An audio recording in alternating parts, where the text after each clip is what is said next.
give you a little bit on the pond, and then show you kind of the swale system that I'm building to go with all of this, and tie in with the two hugelkultur systems.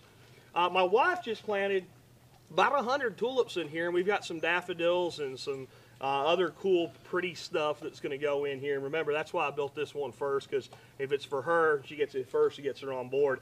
But you can see what we've done. We took all of the material that we had taken out of this ditch that I've dug, this swale ditch, which is on contour with the A-frame level, and then we've added a whole bunch of compost to it as well. And we've got a system now that this should be able to grow food for us, or grow just ornamentals for us, or anything we like for as long as possible.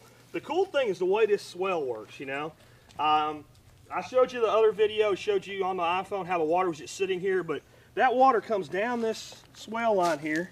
The cameraman, you can let me know if you need to reposition or anything. But it hits right here. And except for this rock, we've got a dead level surface here, and it just trickles into the pond. And can you get the pond from there? Mm-hmm. Yeah, so we've got some water actually holding in the bottom of the pond.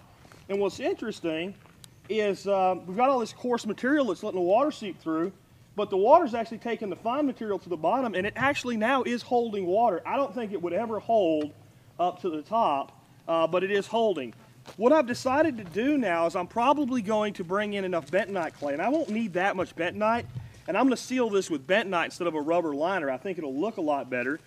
But then, here's the issue. We've got that dam breast back down there, and this was not a perfect place to build a pond of this size, but it was the only place here that really did work.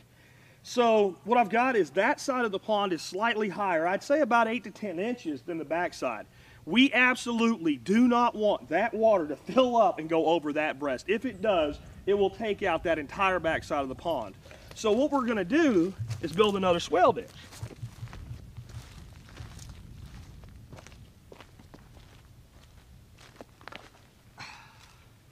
And you can see my little white flags here. This is a contour line, and I took the A-frame level and I started on that side, and I went about 6 inches below the lip, and I pulled the line all the way around to here, so I know that I'm 6 inches lower right here than I am all the way over there. So that'll let us just go ahead, we'll have to go ahead and cut a ditch straight into the pond, and then that actually will not be a contour, but will level the bottom of the ditch. So we'll have to dig deep and let the water come up. When the water gets up to where it's just about to overflow the pond, it'll start coming down this swale line, and we'll reposition the camera and show you where we're going with it from there. All right, so it might not look like it because we use the A-frame level, though. We know for a fact that this spot is dead level with that first flag way back there. So this swale is going to come all the way up here, and as you can see, we're kind of right adjacent to the terraced in-the-ground hugelkultur beds that we showed you in some of the earlier parts. Right here is going to be where we're going to stop this ditch. And this 3 feet here is going to be a level sill. And that's going to spill down, and we're going to have one more swale line across the bottom before it drops off, hits a culvert, and goes to my land out the back side. So what we're now doing is we're taking all of the water that used to come through here and just wash and just tear this stuff up. We'll throw a couple stills in here so you can see how bad the erosion is in some spots, and we're just stopping it dead. We're doing it with a combination of things. And this is what I always talk about with your projects and your permaculture projects. This is not hugelkultur. This is not swales. This is not ponds. This is a system of all of them integrated together, all of them working together. We've got the cover crops going early until we can get the earthworks done. So we've stopped the erosion as much as we could. We were in a drought this summer, but even with a drought, we were able to get something done, something held up.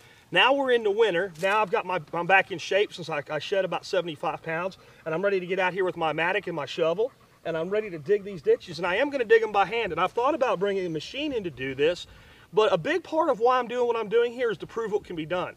So I already used the machine to do this stuff up here, and I know there's some folks out there that say, well, I can't afford a machine, or I can't bring a machine in. Well, I'm going to show you how to do it both ways, and we're going to keep doing this, and we're going to keep updating you on the progress. But I really want you, get the cameraman to pan up here for me. Looking off into the distance, you can see 2 more swales that are going to go in up at the top. All of these are going to interconnect and come back down. But look how barren my land is. I want you to realize what this land's like, and maybe go over to the road a little bit, Mr. Cameraman, for us. And you see that? That's what my soil looks like. That's not something the city or the county brought in. Look at the rocks laying there. This is the soil that I'm dealing with. And I want this contrasted now, because next year when you see what this looks like, if you didn't see it today, you wouldn't believe it was only a year. We're going to keep working on it. We're going to keep bringing you up to speed on what we're doing. We're going to keep working on the greenhouse like the last video you saw. We're going to get that pond working. And when we get this done, this is our zone 1. This is going to be our little mini food forest. This is going to be our zone 1 annual crops. This is going to be our perennials. Then we'll start working on the larger landscape. Until we get this designed, this is where our focus is. When you got a big piece of land, it really makes a lot of sense to do that. And with that, this has been Jack Speargo with another Survival Podcast video.